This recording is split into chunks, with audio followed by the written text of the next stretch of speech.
I know in the past, Eddie, you've been labelled as a security guard. Oh yeah. You were once again a security guard last night, or yesterday afternoon. But I was a long-term security guard yesterday.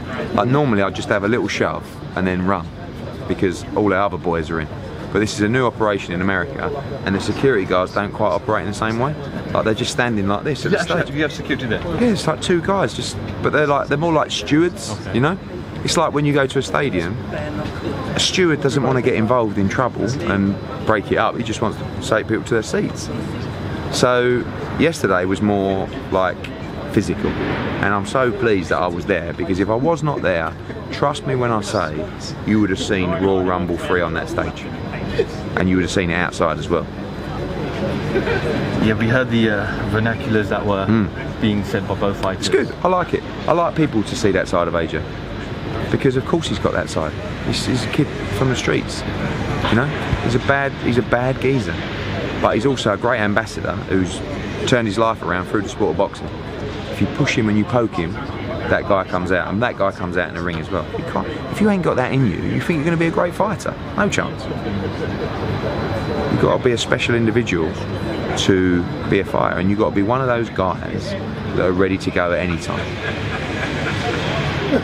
So April 22nd is Povetkin, and I know AJ isn't looking. September 22nd. Sorry, September 22nd is Povetkin. I know you're not looking any further. Well, AJ isn't looking any further, but obviously you got the date in the diary for April 13th. If it's not Wilder, could it be a White? Could it be if White can put in a great performance against Parker, not just win, but a great performance? Yeah, a great performance. Then, if Wilder doesn't sign, Dylan Wright is right up there for April 13th here. And if Parker did put in a great performance? Yeah, I mean that's less of a desirable fight, because AJ won quite comfortably. They want the fight again, you know, they want the rematch. You got Miller, who's another option, but I have to stress, like, because whenever I say this, people go, "Oh, look, he's already eyeing up White and Miller." You're asking me those questions. The absolute focus for us is Povetkin and Wilder. That is it. That is all we want. Nothing else. But if Wilder won't fight us and won't sign a contract, then yes, Dillian Whyte is a front runner if he can win in a brilliant fight next Saturday, which I can't call. I cannot call. AJ spoke to obviously FightHype yesterday, and he was very vocal on the aspects of the contract that Wilder wanted changed, and they were changed, venue, dates, etc.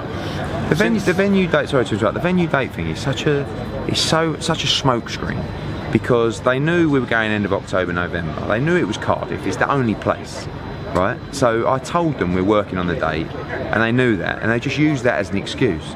So what he's saying by that is all the terms that are in the contract, Deontay Wilder agreed to. Okay, he saw them all, and he said, "I accept."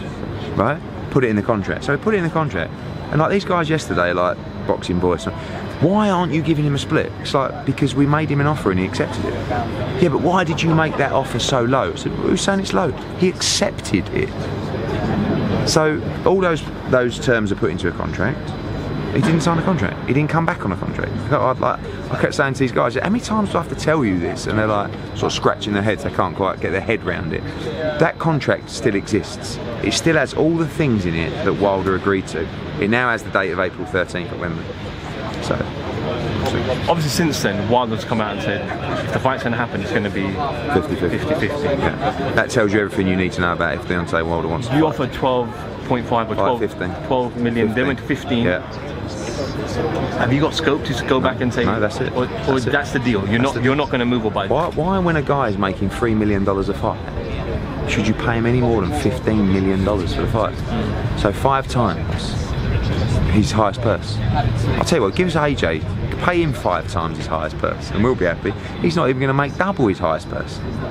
But he wants the fight, so it's boring now. And the fact that he come out and said, "Oh, I want 50-50," just makes me realise even more he don't want this work. You know. And let's see what he does next. I was watching some of the interviews, obviously from yesterday, and a lot of people were saying that when Mayweather fought Pacquiao, he offered him a flat fee, and then later on. But you're talking about, I know, but you're talking about 2 pay-per-view fighters. Although Mayweather was earning more money than Pacquiao was making a lot of money. These are guys that are making like 2 million and 30 million. These are guys making like that much money out of that. It's commercial deals.